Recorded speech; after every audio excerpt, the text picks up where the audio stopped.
ฮะข้าวหมูกรอบต้องตัวหน้า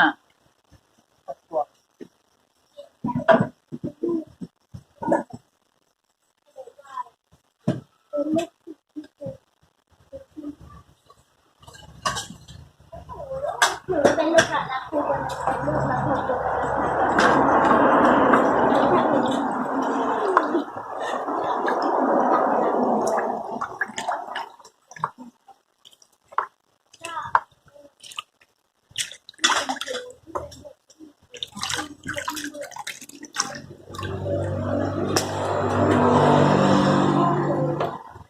ไม่ได้ครูรักมันนะแต่ว่ามันว่าอะไรครูก็เรียก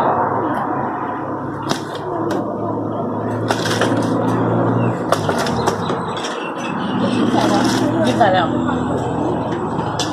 โฟม 1 ถ้วยข้าวหมูกรอบทะเลกำใส 1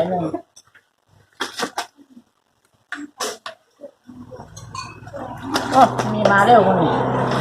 ไม่ได้ไปกุ้ยบ่ไงนี่ไม่พลาดแน่นะไม่พลาดครับเชียว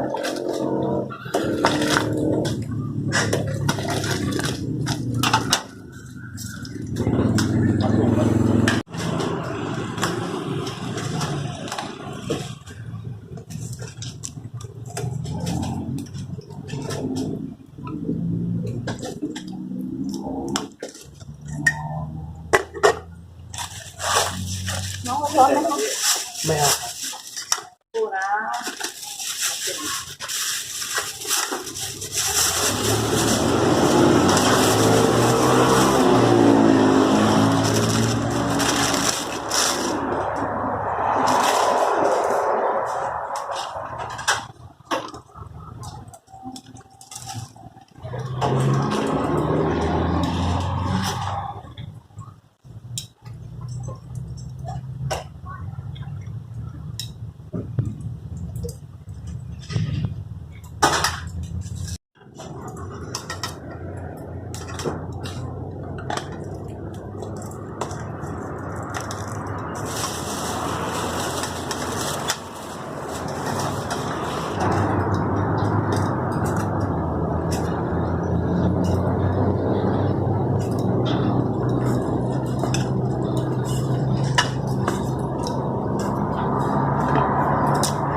ยังจับแม่เลยนะกินอะไรกินอะไรมีเรื่องเดี๋ยวแห้งเจ็บอ่ะ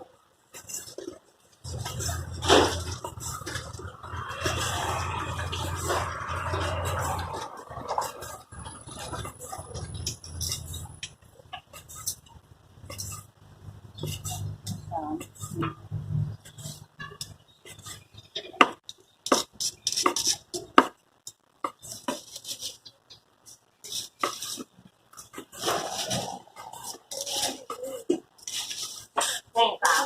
น้ำเหลือง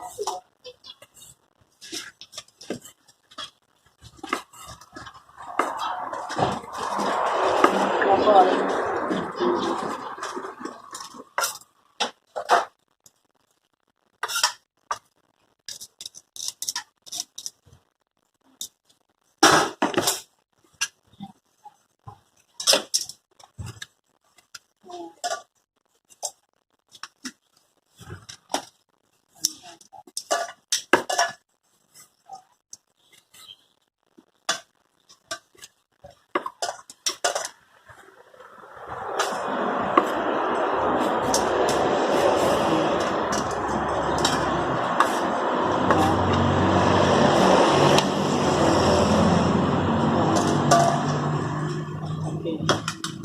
ใส่น้ำบุเรงใส่ไปจนร้อน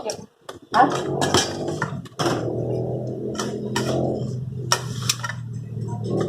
ใส่ห่อรถที่นี่ กาแฟ ใส่ถัง